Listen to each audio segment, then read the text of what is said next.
নির্বাচনের সময় নিরপেক্ষ সরকারের প্রয়োজন হতে পারে বললেন মির্জা ফখরুল। জিয়াউর রহমানকে নিয়ে কটূক্তি না করার আহ্বান।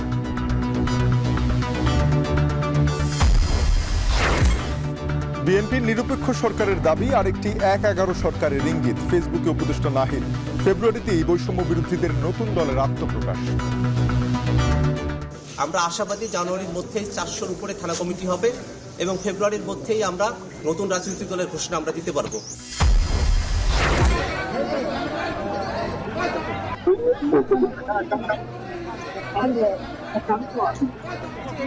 বাবা আর কথা বলো। ১৫ বছর পর পিলখানার বিস্ফোরক মামলায় ১৭৮ বিডিআর সদস্যের মুক্তি। কারা ফটকে স্বজনের ভিড়, কুশীলবদের বিচার দাবি। আমার এই মেয়েটার ৬ ভাগ টাকা আসছিল, কোনোদিন আমি শুয়ে পড়তে দেখতে পারিনি। পূর্ণ তদন্তের মাধ্যমে যাদের অপরাধের সাথে জড়িত তাদের পূর্ণ শাস্তি হোক, এটা আমরাও চাই। বেক্সিমকো পার্কের কোনো প্রতিষ্ঠানই সরকারের পক্ষে চালু রাখা সম্ভব না জানালেন শ্রম উপদেষ্টা। অস্থিতিশীলতা করে পোশাক খাতকে ধ্বংসের চেষ্টা। যে তাদের কাছে ৩টা দাবি, এবং যেই দাবিগুলো আমার মনে হয় যে কোনো সরকারের পক্ষে মেটা সম্ভব নয়।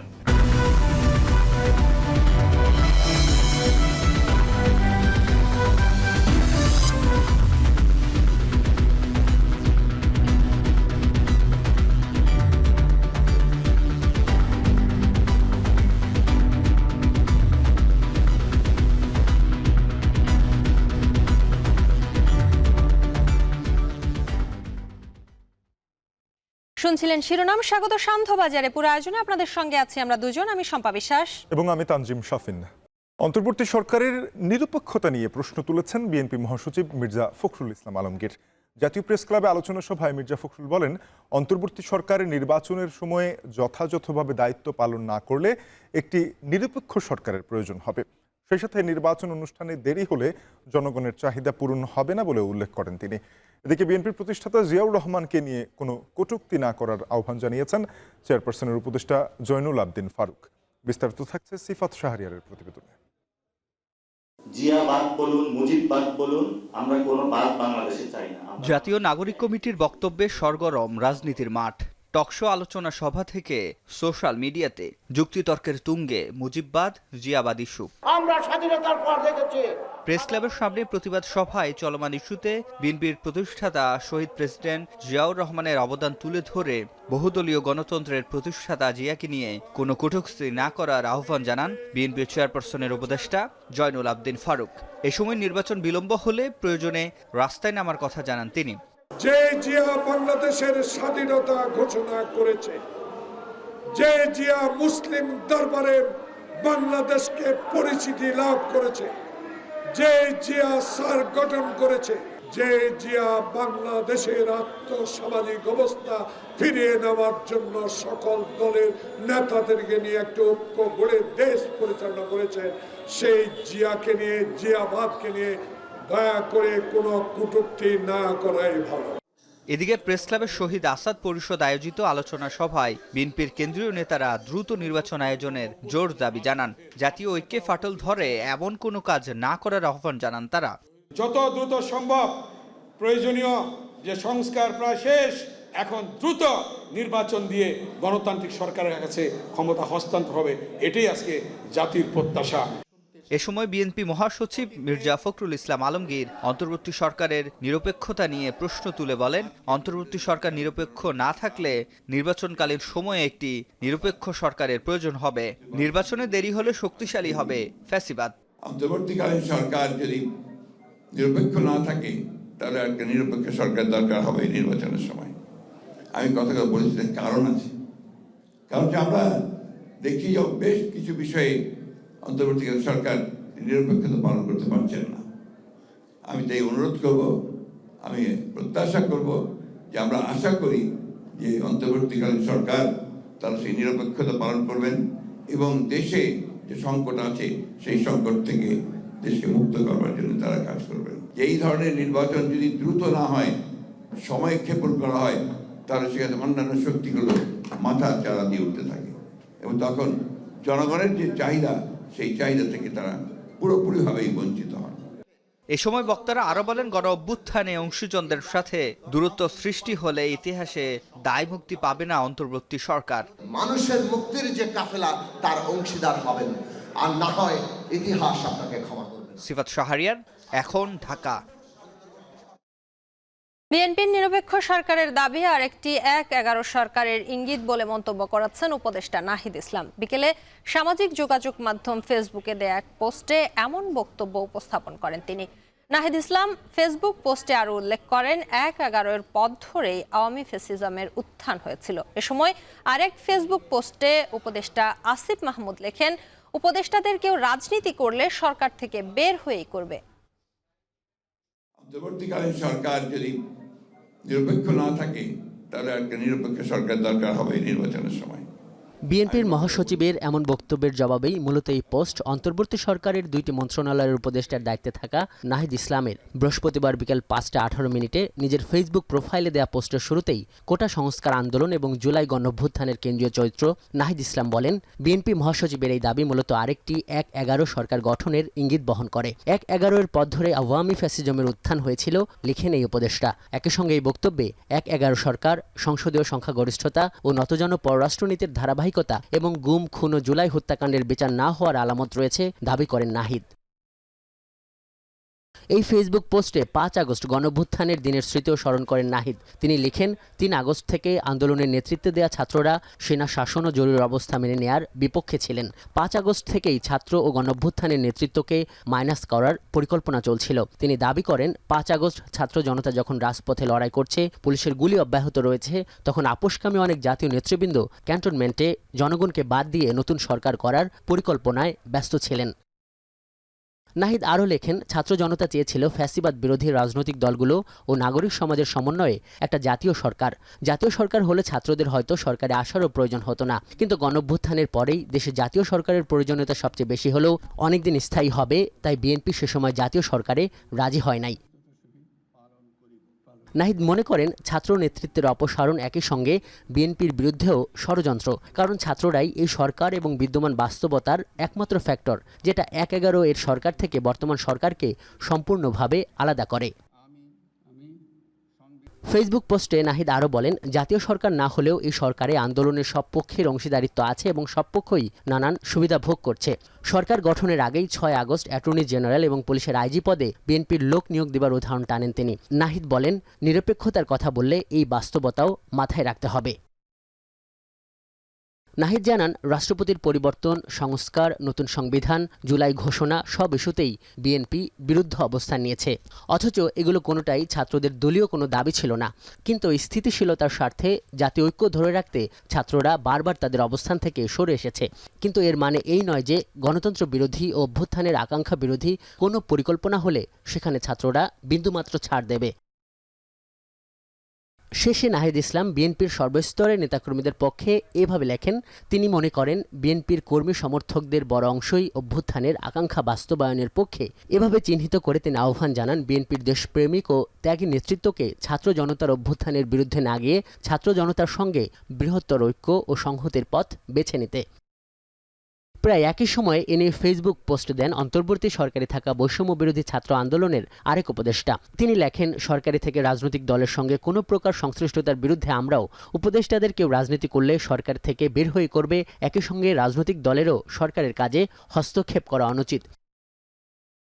এদিকে আরেক ফেসবুক পোস্টে বৈষম্য বিরোধী ছাত্র আন্দোলনের আহ্বায়ক হাসনাত আবদুল্লাহ বলেছেন, যারা আগে আন্দোলনের ডাক দিয়ে মাঠ থেকে সরে যেত, তারাই এখন আতাতের রাজনীতি, ভারত নির্ভর কূটনীতির মাধ্যমে আওয়ামী পুনর্বাসন চাচ্ছে।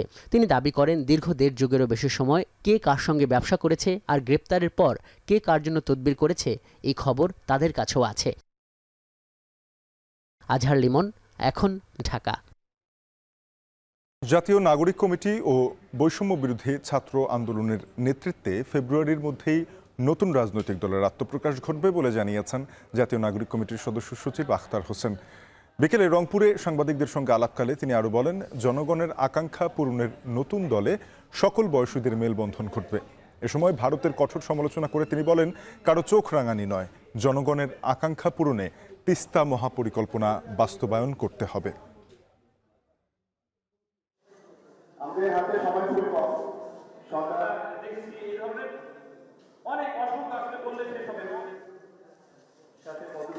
জাতীয় নাগরিক কমিটি এবং বৈষম্যবিরোধী ছাত্র আন্দোলনের উদ্যোগে একটি রাজনৈতিক শক্তির আবির্ভাব শীঘ্রই হবে। আমরা যারা রাজনৈতিক দলের কাজটা করছি, নাগরিক কমিটির সাথে যুক্ত আছি, বৈষম্যবিরোধীর সাথে যুক্ত আছি, আমরা স্বতন্ত্র থেকে স্বনির্ভর থেকে আমরা আমাদের সংগঠনের কলেবর বৃদ্ধি করছি। আর এই কারণেই সারা বাংলাদেশে 200-র উপরে থানা কমিটি আমরা এখন পর্যন্ত গঠন করতে সক্ষম হয়েছি।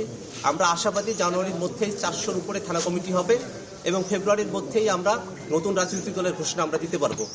দীর্ঘ 15 বছর পর জামিন পেলেও পরিবারগুলোকে হারাতে হয়েছে আর্থিক সচ্ছলতা, নষ্ট হয়েছে সামাজিক অবস্থান, ক্ষমতায় টিকে থাকতে তাদের ব্যবহার করা হয়েছে বলে অভিযোগ জামিনে মুক্ত বিডিআর সদস্যদের।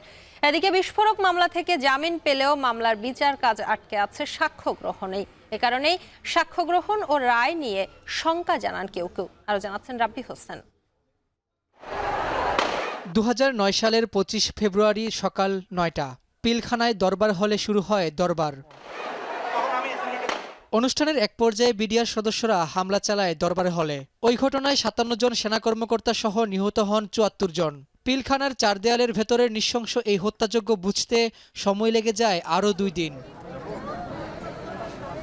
এই ঘটনার হত্যা মামলায় আসামি করা হয় 850 জনকে ও তাদের মধ্য থেকে বিস্ফোরক আইনের মামলায় আসামি করা হয় 700-রও বেশি। হত্যা মামলায় বিচারিক আদালতের রায়ের পর মৃত্যুদণ্ড ও যাবজ্জীবন ছাড়াও বিভিন্ন মেয়াদে সাজা দেওয়া হয় 228 জনকে ও 283 জনকে খালাস দেয় হাইকোর্ট। হত্যা মামলা থেকে খালাস পাওয়ার পর বিস্ফোরক মামলা থেকে জামিন পেতে আদালতের দ্বারে দ্বারে 15 বছর ধরে ঘুরতে হয়েছে ভুক্তভোগী পরিবারগুলোকে। দীর্ঘ 15 বছর পর জামিন পেলেও পরিবারগুলোকে হারাতে হয়েছে আর্থিক সচ্ছলতা, নষ্ট হয়েছে সামাজিক অবস্থান। 19 জানুয়ারি প্রায় 200 জন বিডিআর সদস্যদের জামিন দিলে বৃহস্পতিবার একে একে কেন্দ্রীয় কারাগার ও কাশিমপুর কারাগার থেকে মুক্ত হন 178 জন। একসঙ্গে এতজন কারামুক্ত হওয়ার দৃশ্য দেশের ইতিহাসে প্রথম। যে মামলার আয়ু নাই, যে মামলার বাদী এই দেশে পলাতক, এই মিথ্যা মামলা থেকেই আমরা এই মামলা প্রত্যাহার করার জন্য আপনাদের মাধ্যমে জোর দাবি জানাচ্ছি। ক্ষতি হয়েছে এটা তো বলে বোঝানোর মতো না। যেটা ক্ষতি হয়েছে এটা তো আমার জীবন শেষ হয়ে গেছে। 16 বছর, আজকে 2 বছর চাকরি করে আজকে 17 বছর জেল কাটছি। পিলখানার সেই নৃশংস ঘটনা নিজ চোখে দেখেছেন কারামুক্ত হওয়া অনেকেই। ঘটনার বর্ণনা দিতে গিয়ে মানসিকভাবেও ভেঙে পড়েন কেউ কেউ। বলেন আওয়ামী সরকারের রোষানলের শিকার তারা, ক্ষমতাকে টিকিয়ে রাখতে তাদের ব্যবহার করা হয়েছে। আমার দুঃখ নেই, বিনা অপরাধে একবার আল্লাহ দেখছে, কিন্তু যাতে এই যে 18,500 বিডিআর চাকরিচ্যুত এবং যারা নিরপরাধ জেলে আছে তাদেরকে জেল থেকে মুক্তির জন্য এটা দাবি করছি। বোঝানো যাবে না, বলে বোঝানো যাবে না যে কি কষ্ট, কি জ্বালা জেলখানার ভিতরে, এটা আপনাকে বলে বোঝানো যাবে না। বিস্ফোরক মামলা থেকে জামিন পেলেও মামলার বিচার কাজ আটকে আছে সাক্ষ্য গ্রহণেই। ফলে সাক্ষ্য গ্রহণ শেষে সঠিক রায় হবে কিনা তা নিয়েও শঙ্কা জানান কেউ কেউ। জাস্ট গুলাগুলি দেখছি, কে বা কারা করতেছে এটা তো আসলে উন্মোচন করা যায় না তখন। আর তাছাড়া আমার চাকরির বয়স এত কম ছিল যে আমার পক্ষে এটা আইডেন্টিফাই করা, ট্রেস আউট করা, চিহ্নিত করা, আমি আমার ইউনিটের লোকজনের চিনতাম না, বাইরের লোকজন কিভাবে চিনত। হ্যাঁ, অবশ্যই যারা অপরাধের সাথে জড়িত, পূর্ণ তদন্তের মাধ্যমে যারা অপরাধের সাথে জড়িত তাদের পূর্ণ শাস্তি হোক, এটা আমরাও চাই। কিন্তু নিরপরাধ কোনো বিডিআর ভাই যেন আর জেলে না থাকে। দীর্ঘ 15 বছর পর কারাগার থেকে মুক্তি পেয়ে বিডিআর সদস্যরা বলছেন 15 বছর কারাগারে আটকে থাকার কারণে তাদের আর্থিক সামাজিকভাবে যে ক্ষয়ক্ষতি হয়েছে তা কোনোভাবেই পুষিয়ে নেওয়া সম্ভব নয়। এখন তাদের একটাই দাবি, এই হত্যাকাণ্ডের সঙ্গে যারা জড়িত আছেন তাদের খুঁজে বের করে আইনের আওতায় এনে শাস্তি নিশ্চিত করা। রাব্বি হোসেন, এখন, কেরানীগঞ্জ, ঢাকা। একই চিত্র ছিল কেরানীগঞ্জ কারা ফটকের সামনেও। সকাল থেকে এই স্বজনদের অপেক্ষার অবসান হয় বেলা 11টায়। একসঙ্গে এতজন কারামুক্ত হওয়ার দৃশ্য দেশের ইতিহাসে এবারই প্রথম। একে একে বের হতে থাকেন বিডিআর জওয়ানরা। 15 বছর পর প্রিয়জনকে কাছে পেয়ে জানান তাদের অনুভূতি। গালিব ইবনে রিয়াজ ধারণ করেছেন তা। ঢাকার কেন্দ্রীয় কারাগারের ভেতর থেকে যে মিছিল এগিয়ে আসছে তা মুক্ত আকাশের নিচে স্বাধীনভাবে নিঃশ্বাস নেওয়ার বুক ভরা প্রশান্তি। জীবন থেকে হারিয়ে যাওয়া 16 বছরকে এক মুহূর্তের জন্য ভুলে গিয়ে ভালোবাসার মানুষকে আলিঙ্গন করার মুহূর্ত। প্রিয় মানুষগুলোকে কাছে পেয়ে হার মেনেছে চোখের অশ্রুও। স্নেহের চুম্বন আর ভালোবাসার আলিঙ্গনে কারাগারের প্রধান ফটকের সামনে তৈরি হতে থাকে ভিন্ন ভিন্ন গল্পের। পিলখানা থেকে আসার পরে আমাকে 49 দিন গুম করে রাখা হয়েছে। 49 দিন গুম ছিলাম, যেখানে ফ্যামিলির সাথে কোনো যোগাযোগই ছিল না। তা আল্লাহ পাক আজকে যে পরিবারের কাছে সবাইকে ফেরত দিয়েছে, জন্য আল্লাহর কাছে শুকরিয়া আদায় করছি আর কি। চাকরি 2 বছরের মাথায় আজকে 16 বছর জেল খাটলাম। জীবন শেষ হয়ে গেছে, মানে যেটা ক্ষতি হয়েছে এটা কোনো কিছু পোষানোর মতো না। ছোটো বোনটাকে রেখে আসছিলাম ক্লাস 2-তে, তার মেয়ে এখন ক্লাস 1-এ পড়ে। কি বলবো, আর এর চেয়ে আর ভাষা নাই। জীবন থেকে হারিয়ে যাওয়া দীর্ঘ এই সময়ে কারো কারো হারানোর পাল্লাটা যেন আরো বেশি ভারী। কেউ কেউ কারাগারে থাকতেই হারিয়েছেন বাবা সহ অতি নিকট আত্মীয়কে। আমার মা এখন শয্যাশায়ী, জানি এই পর্যন্ত বাবা মারা গেছে। আমার সংসার দেখার কেউ নেই, আমি বড়। আমার ছোট ভাই বোনগুলো তারা পড়াশোনা করাছিলাম, বিয়ে শাদী সংসার হয়ে গেছে। এখন আর এখানে দেখাশোনার মতন আমার কেউ নেই। জেলখানায় থাকা অবস্থায় আমি আমার বাবা মারা গেছে, বাবাকে হারালাম, অনেক আত্মীয় স্বজনকে হারালাম। আমার মা এখন অনেক অসুস্থ। বিডিআর সদস্যদের স্বজনরা মুক্ত জীবন কাটালেও 16টি বছর কেটেছে পাওয়া না পাওয়ার আক্ষেপে। সন্তান যেমন তার বাবাকে কাছে পাননি, তেমনি অনেকে বঞ্চিত হয়েছেন নানুর আদর থেকে। অনেক আনন্দের জায়গায় বাবাকে মিস করছি, আমরা আনন্দ করছি, বাবা এখানে আছে। বাবা ছাড়া অনেক কষ্ট পাইছি। ছোটবেলাটাই আমি নানু ভাইকে পাইনি, মানে খারাপ লাগতো, কষ্ট হতো। আমি দেখিও নাই, মানে বড় হওয়ার পরও যে দেখতে আসছিলাম তাও দেখতে পারিনি। এমনি সাক্ষাৎ হচ্ছে, কিন্তু সাক্ষাৎ হলো সরাসরি ছেলেকে দেখি নাই। আজকে ছেলেকে দেখবো। নাতি নাতি করতে করতে মারা গেছে, তার মাটাও রু আসে আর যায়। এখন ঢাকা তবু বিছনা থেকে জটফট করে আমার ছেলেকে আমি যাবো। বিস্ফোরক মামলা থেকে 178 জন বিডিআর সদস্য জামিনে মুক্তি পাওয়ার পর ধন্যবাদ আর কৃতজ্ঞতা জানাতে ভোলেননি 24-এর গণ অভ্যুত্থানের বীরদের। আমাদের যে ভাইদের কল্যাণে আমরা এখানে মুক্ত জীবনে ফিরে আসছি, তাদের জন্য আমরা আল্লাহর কাছে কৃতজ্ঞতা স্বীকার করি। দীর্ঘ কারাবরণের পর এই অন্ধকার কারাগার থেকে বের হয়ে এসেছেন জামিনে মুক্তি পাওয়া 178 জন বিডিআর সদস্য। বের হয়ে আসার পর তাদের স্বজনদের সাথে যখন দেখা হয়, চোখে মুখে ছিল ঠিক যেরকম উচ্ছ্বাস, আনন্দ, ঠিক একই রকমভাবে বেদনার ছিল জীবন থেকে হারিয়ে যাওয়া এই 16টি বছর। আর সমীকরণ মেলাতে ব্যস্ত পরবর্তী জীবনে কি হবে তাদের। সরকারের কাছে তাদের প্রত্যাশা, যেভাবে হোক ক্ষতিটা যেন তাদের পুষিয়ে দেওয়া হয়। ঢাকার কেন্দ্রীয় কারাগারের সামনে থেকে গালিব ইবনে রিয়াজ, এখন কেরানীগঞ্জ। পিলখানার বিস্ফোরক মামলার আসামিদের মধ্যে গাজীপুরের কাশিমপুর কেন্দ্রীয় কারাগারে থাকা 136 জন বিডিআর সদস্য জামিনে মুক্তি পেয়েছেন। কারাগারের সামনে তৈরি হয় আবেগঘন পরিবেশ। সাজা ভোগ করা বিডিআর সদস্যদের ফিরে পেতে সকাল থেকেই ফুল নিয়ে কারা ফটকের সামনে অপেক্ষা করেন স্বজনরা। পরে দীর্ঘ সময় পর স্বজনদের কাছে পেয়ে কান্নায় ভেঙে পড়েন তারা। জীবনের এতগুলো বছর কারাভোগে নষ্ট হওয়ায় আবেগ আপ্লুত হয়ে পড়েন তারা। গাজীপুর থেকে ইফতেখার রায়হানের প্রতিবেদনে বিস্তারিত। গাজীপুরের কাশিমপুর কেন্দ্রীয় কারাগারের সামনে উৎসুক মানুষের ভিড়। বাবার জন্য ফুল হাতে অপেক্ষা সন্তানের, আবার কোথাও প্রিয় সন্তানের জন্য অপেক্ষা বাবার। কারা ফটকের রেলিং ধরে দৃষ্টি জোরে প্রত্যাশা নিয়ে কেউ দাঁড়িয়ে প্রিয় মানুষটির জন্য। এক পর্যায়ে কাশিমপুর কেন্দ্রীয় কারাগার থেকে একে একে মুক্তি পেতে শুরু করেন বিডিআর সদস্যরা। দীর্ঘ 15 বছর পর মুক্তি পাওয়ায় যেন মুক্ত আকাশের নিচে বুক ভরা নিঃশ্বাস নেন তারা। আমার বাবা যখন গ্রেপ্তার হয় তখন আমার বয়স ছিল মাত্র 1 বছর। আমি তখন কিছুই বুঝতাম না, এবং আজকে আমার বাবা ছাড়া পাইতেছে দীর্ঘ 16 বছর পর। আমি আমার বাবাকে কখনো সামনাসামনি দেখিনি, আমার বাবাকে কখনো ছুঁইনি। ছোট ভাইয়ের 25 ব্যাটালিয়নে ব্রাহ্মণবাড়িয়া থেকে বিজিবিতে জয়েন করছিল। তারপর নিয়োগপ্রাপ্ত মানে অ্যাপয়েন্টমেন্ট কার্ড পাওয়ার পরেও চাকরিতে জয়েন করে নাই, শুধু আমার বাবা বিডিআর হওয়ার কারণে। আমার এই মেয়েটার 6 বার ডেকে আসছিলাম, কোনোদিন আমি শুয়ে পড়তে দেখতে পারিনি। আমার ভেতরটা অনেক কষ্ট, আমি জানি না কোনো কিছু, কোনো অপরাধে জেল কাটলাম কিছুই বুঝি না। 16টা বছর আমার ছোট একটা ভাই রেখে আসছিলাম, সে ভাইটাও মারা গেছে, আমি দেখতে পারি নাই। আমরা কোনদিন ভাবি নাই যে এই আমাদের পিতা হত্যার সমতুল্য পিতা, যারা আমরা আমাদের পিতা ভাবতাম, আমাদের অভিভাবক ভাবতাম, তাদেরকে হত্যার দায় আমাদেরকে জেল কাটতে হবে। মুক্তি পাওয়ার পর কারা ফটকে দাঁড়িয়ে বিচারিক প্রক্রিয়ায় খালাস পাওয়ার প্রত্যাশা করেন জামিনপ্রাপ্ত বিডিআর সদস্যরা। আটক সহকর্মীদেরও মুক্তির দাবি জানান তারা। আমরা আসলে নিরপরাধ মানুষ, আমাদের ভিতরে যে ভাইয়েরা আছে তারাও নিরপরাধ মানুষ। আমরা সরকারের কাছে প্রত্যাশা এটুকুই যে যেহেতু তারা সঠিক বিচার করবেন এবং আমাদের যেন অন্তত এই চাকরিতে বহাল বা সুযোগ সুবিধা দেওয়া, এটা যেন সরকার একটু সুদৃষ্টি দেয়। আমাকে যে পুলিশে হ্যান্ডওভার করে দিছে, আমাকে জিজ্ঞাসাবাদও করে নাই, কোনো ইনকোয়ারিও করে নাই। আমি চিন্তা করে দেখলাম যে আমাকে জিজ্ঞেস করলো না, আমি ইচ্ছাকৃতভাবে আমি 16 বছর। আমাদেরকে সম্পূর্ণ সরকারি সুযোগ সুবিধা সহ আমাদের চাকরিতে পুনর্বহাল এবং যাদের বয়স নাই ওদেরকে পেনশন সহ সম্মানের সহিত আমাদের এই দেশে বাঁচার অধিকার। একটা প্রশাসনের চাপ এই পরিয়া আমরা এখানে আছে 16 বছরে জেল কাটতেছি, আসলে বিডিআর এখানে কোনো অন্যায় করে নাই। দীর্ঘ প্রতীক্ষার পর জামিন পেয়ে স্বজনদের কাছে পেয়ে আবেগ আপ্লুত বিডিআর সদস্যরা। তাদের প্রত্যাশা দ্রুত আইনি প্রক্রিয়া শেষে মামলা থেকে খালাস পেয়ে মুক্ত আকাশের নিচে কাটাতে চান বাকিটা জীবন। সেই সঙ্গে চাকরিতে পুনর্বহাল সহ এই বিডিআর বিদ্রোহের ঘটনায় প্রকৃত আসামিদের আইনের আওতায় আনার দাবি জানান বিডিআর সদস্যরা। ইফতেখার রায়হান, এখন গাজীপুর। বেক্সিমকো ইন্ডাস্ট্রিয়াল পার্কের কোনো প্রতিষ্ঠানই সরকারের পক্ষে চালু রাখা সম্ভব না বলে জানিয়েছেন শ্রম ও কর্মসংস্থান উপদেষ্টা এম সাখাওয়াত হোসেন। বিকেলে সচিবালয়ে বেক্সিমকো পার্কের সার্বিক পরিস্থিতি নিয়ে বৈঠক শেষে সংবাদ সম্মেলনে তিনি এমনটা বলেন প্রতিষ্ঠানের এই শিল্প পার্কের 32টি ফ্যাক্টরির মধ্যে 16টি অস্তিত্বহীন।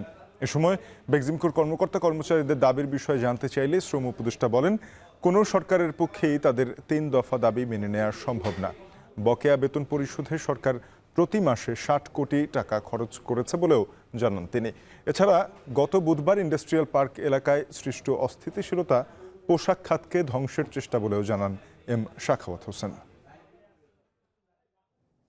তাদের কাছে 3টা দাবি এবং যে দাবিগুলো আমার মনে হয় যে কোনো সরকারের পক্ষে মিটা সম্ভব নয় এবং অত্যন্ত অযৌক্তিক। সরকার বেতন দিয়ে তাদেরকে রেখেছে ফর লাস্ট 5 মান্থস। ওনারা আজকে মুচে লেগে দিয়ে যাক, যে তারা যদি চালাতে না পারে তখন কি হবে? ফার্স্ট মিটিংই তো এসে বলতে পারতো যে আমরা এটা চালাচ্ছি, আমরা চালাবো, এইভাবে চালাবো। এই আরএমজি সেক্টরকে সম্পূর্ণভাবে একটা ক্ষতিগ্রস্ত করা, একটা ইমেজ বিদেশে তৈরি করা, যাতে বাংলাদেশের আরএমজি সেক্টর দুর্বল থাকে এবং এটার সুযোগ কেউ না কেউ নেবে। যারা নেতৃত্ব দিচ্ছেন এটা টোটালি ইররেসপন্সিবল একটা কাজ করেছেন এবং দেশবাসীর জন্য একটা বড় সংকটের সৃষ্টি করতে যাচ্ছেন বা করছেন। আগেই বলে রাখি যে দিস উইল নট গো আনপানিশড যারা এই ভ্যান্ডালিজম করেছে। ওয়ার্ল্ড ইকোনমিক ফোরামের সাইড ইভেন্টে 10টি দেশের সরকার প্রধানের সঙ্গে প্রধান উপদেষ্টা ডক্টর মোহাম্মদ ইউনূস বৈঠক করেছেন বলে জানিয়েছেন প্রেস সচিব শফিকুল আলম। প্রেস সচিব বলেন ব্যবসায়ীদের সঙ্গে বাংলাদেশে বিনিয়োগের সম্ভাবনা নিয়েও আলোচনা হয়েছে। প্রধান উপদেষ্টা ব্যবসায়ীদের জানিয়েছেন বাংলাদেশে ব্যবসার পরিবেশ তৈরি হয়েছে এবং শর্ত সহজ করা হয়েছে। বাংলাদেশ এখন নাও রেডি ফর বিজনেসের সেই ক্লাইমেটটা তৈরি হয়েছে। বিজনেস করার যে কন্ডিশনগুলো সেগুলো যতটা সহজ করা যায় সেগুলো সহজ করা হচ্ছে। চিটাং পোর্টের সক্ষমতা বাড়ানো হয়েছে এবং প্রফেসর ইউনূস বারবার বিভিন্ন দেশের উনি ইউএসএর, জার্মান, টার্কিশ, চাইনিজ এদের ইনভেস্টরকে ইনভাইট করছেন বাংলাদেশে এসে ইনভেস্ট করার জন্য। মূল মেসেজটা হচ্ছে যে বাংলাদেশ এখন তাদের জন্য প্রস্তুত এবং বাংলাদেশকে এই যে ইয়াং যে পপুলেশন তাদেরকে দিয়ে তারা Bangladesh can easily B another export hub. বিশ্বের সবচেয়ে মজবুত আরএফএল ল্যাডার যা 6061 গ্রেড অ্যালুমিনিয়ামে তৈরি। শক্তিশালী এমএস ক্রসবার নিশ্চিত করে সর্বোচ্চ নিরাপত্তা। RFL ladder. জুলাই আগস্ট গণঅভ্যুত্থানের নৃশংসতার উপর জাতিসংঘের তথ্য অনুসন্ধান প্রতিবেদন ফেব্রুয়ারি মাসের মাঝামাঝি সময়ে প্রকাশ করা হবে। সুইজারল্যান্ডের দাভোসে বিশ্ব অর্থনৈতিক ফোরামের বার্ষিক সম্মেলনের সাইডলাইনে প্রধান উপদেষ্টা মোহাম্মদ ইউনূসের সাথে বৈঠকে কথা জানিয়েছেন জাতিসংঘের মানবাধিকার বিষয়ক হাই কমিশনার ভলকার তুর্ক। তিনি জানান জেনেভায় জাতিসংঘের মানবাধিকার কমিশন অফিস থেকে প্রকাশিত হওয়ায় আগে প্রতিবেদনটি সম্পর্কে বাংলাদেশকে জানানো হবে। এ সময় অভ্যুত্থানে সংঘটিত অপরাধ তদন্ত করার জন্য জাতিসংঘের মানবাধিকার কমিশনে ধন্যবাদ জানান ডক্টর ইউনূস। বলেন 6টি প্রধান স্বাধীন কমিশনের প্রতিবেদনও প্রায় একই সময়ে প্রকাশিত হবে।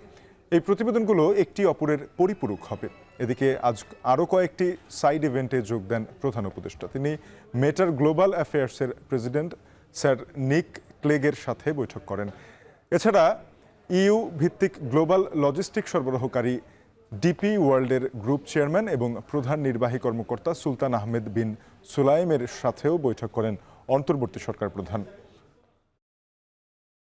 নতুন ইউনিট প্রতিষ্ঠা, আধুনিক অস্ত্র ও সরঞ্জামাদি সহ উন্নয়ন ও কল্যাণমুখী কার্যক্রমের মধ্য দিয়ে বাংলাদেশ সেনাবাহিনী আরও শক্তিশালী বাহিনীতে পরিণত হয়েছে। বৃহস্পতিবার সকালে চট্টগ্রাম সেনানিবাসে শহীদ MR চৌধুরী প্যারেড গ্রাউন্ডে ইস্ট বেঙ্গল রেজিমেন্টের 17তম কর্নেল অব দ্য রেজিমেন্ট হিসেবে অভিষিক্ত হয়ে কথা বলেন সেনাপ্রধান জেনারেল ওয়াকারুজ্জামান। এ সময় ইস্ট বেঙ্গল রেজিমেন্টকে আরও কার্যকর বাহিনী হিসেবে তৈরি করার ঘোষণা দেন তিনি। ফয়সাল করিমের প্রতিবেদনে বিস্তারিত। বৃহস্পতিবার সকালে ইস্ট বেঙ্গল রেজিমেন্টের 17তম কর্নেল অব দি রেজিমেন্টের অভিষেক অনুষ্ঠানে যোগ দিতে চট্টগ্রাম সেনানিবাসের শহীদ MR চৌধুরী প্যারেড গ্রাউন্ডে পৌঁছান সেনাপ্রধান জেনারেল ওয়াকারুজ্জামান। সামরিক রীতি অনুযায়ী ঐতিহ্যবাহী ইস্ট বেঙ্গল রেজিমেন্টের 17তম কর্নেল অব দি রেজিমেন্ট হিসেবে অভিষিক্ত হন সেনাপ্রধান। অভিবাদন নেয়ার পর একটি চৌকস দল তাকে গার্ড অফ অনার প্রদান করেন। পরে সদস্যদের উদ্দেশ্যে সেনাপ্রধান বলেন, নতুন নতুন ইউনিট প্রতিষ্ঠা, আধুনিক অস্ত্র ও সরঞ্জামাদি সহ বহু উন্নয়ন ও কল্যাণমূলক কার্যক্রমের মধ্য দিয়ে সেনাবাহিনী আরও শক্তিশালী হচ্ছে। যুগোপযোগী প্রশিক্ষণের মাধ্যমে একবিংশ শতাব্দীর চ্যালেঞ্জ মোকাবেলায় সদা প্রস্তুত থাকতে রেজিমেন্টের সকল সদস্যের প্রতি আহ্বান জানান সেনাপ্রধান। আমি আশা করব ইস্ট বেঙ্গল রেজিমেন্টের প্রতিটি সদস্য তাদের উপর অর্পিত দায়িত্ব সর্বোচ্চ শৃঙ্খলা পেশাদারিত্বের সাথে পালন করবে। এই রেজিমেন্টের প্রতিটি সদস্য দেশের যে কোনো প্রয়োজনে স্বতঃস্ফূর্তভাবে দায়িত্ব পালন করবে, প্রয়োজনে নিজের জীবন বিসর্জন দিতে সর্বদা প্রস্তুত থাকবে। ইস্ট বেঙ্গল রেজিমেন্টের আভিযানিক সক্ষমতা বাড়িয়ে এটিকে যুদ্ধের জন্য আরও অব্যর্থ করার প্রত্যয় ব্যক্ত করে তিনি বলেন, ইস্ট বেঙ্গল রেজিমেন্টকে যুদ্ধে আরও কার্যকর ও আধুনিক সমরাস্ত্রে সজ্জিত করার ব্যাপারে চেষ্টা অব্যাহত থাকবে। দেশীয় অস্ত্রশিল্পকে আরও বিকশিত করতে সেনাবাহিনী কাজ শুরু করেছে বলেও জানান সেনাপ্রধান। আধুনিক অস্ত্র এবং সরঞ্জামাদি সহ বহু উন্নয়ন ও কল্যাণমূলক কার্যক্রম অন্তর্ভুক্ত রয়েছে।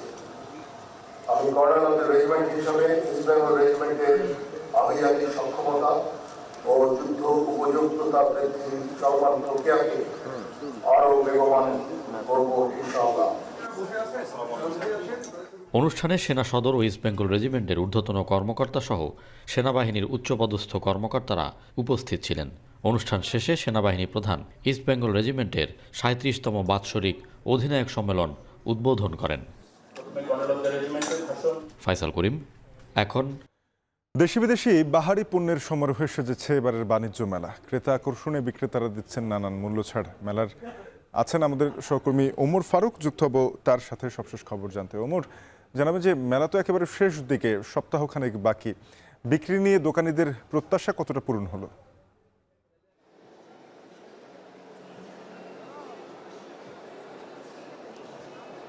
শাফিন, ঢাকা আন্তর্জাতিক বাণিজ্য মেলার কিন্তু আমরা এই মুহূর্তে কিন্তু প্রায় শেষের দিকে রয়েছি। যেমনটি বলা চলে, আজকে কিন্তু আন্তর্জাতিক বাণিজ্য মেলার 23তম দিন। সেই ক্ষেত্রে আমরা যেমনটি সারাদিন আজকে মেলা প্রাঙ্গণ ঘুরে আমরা যেমনটি দেখেছি, অর্থাৎ ব্যবসায়ীদের সাথে কথা বলে আমরা যেমনটি জেনেছি, তারা বলছেন যে তাদের যে ব্যবসায়িক লক্ষ্যমাত্রা এবং যে তাদের যে ব্যবসায়িক লক্ষ্যমাত্রা রয়েছে সেটি কিন্তু তারা মেলার যে দিন গড়াবার সাথে সাথে তারা কিন্তু সেটি লক্ষ্য অর্জন করছেন। এবং তারা বলছেন যে আগের তুলনায়, অর্থাৎ মেলার যেই শুরুর দিকে যেই পরিস্থিতি ছিল সেই তুলনায় এখন কিন্তু তাদের যে বেচা বিক্রি সেটি কিন্তু কিছুটা বেড়েছে। তবে আজকে যেহেতু সাপ্তাহিক ছুটির দিন নয়, সেই তুলনায় আজকে তাদের কিছুটা বেচা বিক্রি কম রয়েছে বলে আমাদেরকে জানিয়েছেন। এছাড়াও তারা বলছেন আগামীকালকে যেহেতু সাপ্তাহিক ছুটির দিন, সেই কারণে সেই উপলক্ষে তাদের কিন্তু একটি বেশ আশা রয়েছে যে তাদের যে বেচা বিক্রি, তাদের যে লক্ষ্যমাত্রা আছে সেটি কিন্তু তারা যে প্রত্যাশা রয়েছে তাদের সেটি কিন্তু তারা পূরণ করতে পারবে। এছাড়াও আমরা আজকে সারাদিনে মেলা প্রাঙ্গণ ঘুরে বিভিন্ন যে প্যাভিলিয়নগুলো রয়েছে, অর্থাৎ দেশে বিদেশে যে প্যাভিলিয়নগুলো রয়েছে সেগুলো ঘুরে কিন্তু আমরা যেমনটি দেখেছি, ব্যবসায়ীরা কিন্তু দর্শনার্থীদের জন্য, তারা ক্রেতা দর্শনার্থীদের জন্য কিন্তু নানান ধরনের অফার দিচ্ছেন। বিশেষ করে ইলেকট্রনিক যে পণ্যগুলো রয়েছে সেখানে কিন্তু আমরা একটি বেশ ভালো অফার আমরা দেখতে পেয়েছি।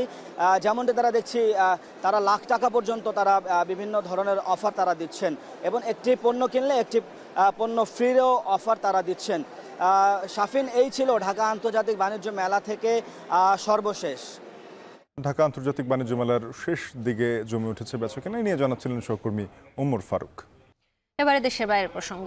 ইউক্রেন যুদ্ধ বন্ধে রুশ প্রেসিডেন্ট ভ্লাদিমির পুতিন সমঝোতায় রাজি না হলে মস্কোর ওপর নতুন করে নিষেধাজ্ঞার হুমকি দিয়েছেন যুক্তরাষ্ট্রের নতুন প্রেসিডেন্ট ডোনাল্ড ট্রাম্প। নিষেধাজ্ঞার পাশাপাশি রুশ পণ্য বাড়তি শুল্ক আরোপের হুমকিও দিয়েছেন তিনি, যদিও কোন খাতে এই নিষেধাজ্ঞা আরোপ করা হবে তা নিশ্চিত করেননি ট্রাম্প আরও বলেন, তিনি ক্ষমতায় থাকলে ইউক্রেন রাশিয়া যুদ্ধ শুরু হওয়ার আগেই থামিয়ে দিতেন। এছাড়াও যুদ্ধ কবলিত ইউক্রেনে বরাদ্দ বাড়াতে যুক্তরাষ্ট্রের মতো ইউরোপীয় ইউনিয়নের এগিয়ে আসা উচিত বলে মন্তব্য করেন মার্কিন প্রেসিডেন্ট। এর আগে 2022 সালে ইউক্রেনে আগ্রাসন শুরুর পর মস্কোর উপর বেশ কিছু নিষেধাজ্ঞা আরোপ করে বাইডেন প্রশাসন। যদিও মার্কিন প্রেসিডেন্টের এমন নিষেধাজ্ঞার হুমকিতে মস্কো মোটেই বিচলিত নয় উল্লেখ করে ক্রেমলিন বলেছে, রাশিয়ার অর্থনীতি আপাতত স্থিতিশীল অবস্থায় রয়েছে। এর সাথে শেষ করছি সান্ধ্যবাজার। যাবার আগে শিরোনামগুলো জানাবো আরেকবার। নির্বাচনের সময় নিরপেক্ষ সরকারের প্রয়োজন হতে পারে বললেন মির্জা ফখরুল। জিয়াউর রহমানকে নিয়ে কটূক্তি না করার আহ্বান।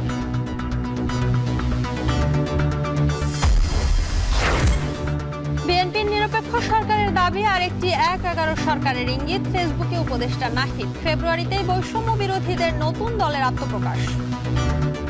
আমরা আশাবাদী জানুয়ারির মধ্যেই 400-র উপরে থানা কমিটি হবে এবং ফেব্রুয়ারির মধ্যেই আমরা নতুন রাজনৈতিক দলের ঘোষণা আমরা দিতে পারবো।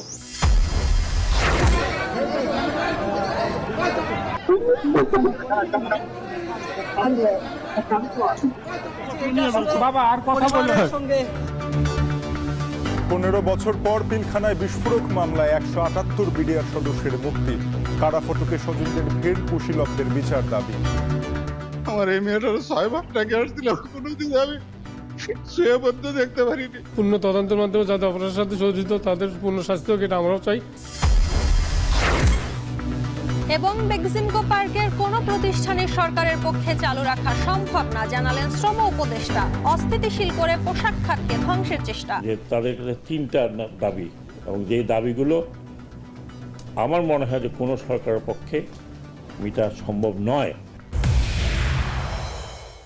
শেষ করছি সান্ধ্যবাজার। এখন টেলিভিশনের ওয়েবসাইট দেখতে ভিজিট করুন www.ekhon.tv। এছাড়া এখন টেলিভিশন ফেসবুকে দেখতে ভিজিট করুন facebook.com/tv.ekhon এবং ইউটিউবে এখন টেলিভিশন দেখতে ভিজিট করুন youtube.com/c/ekhon TV।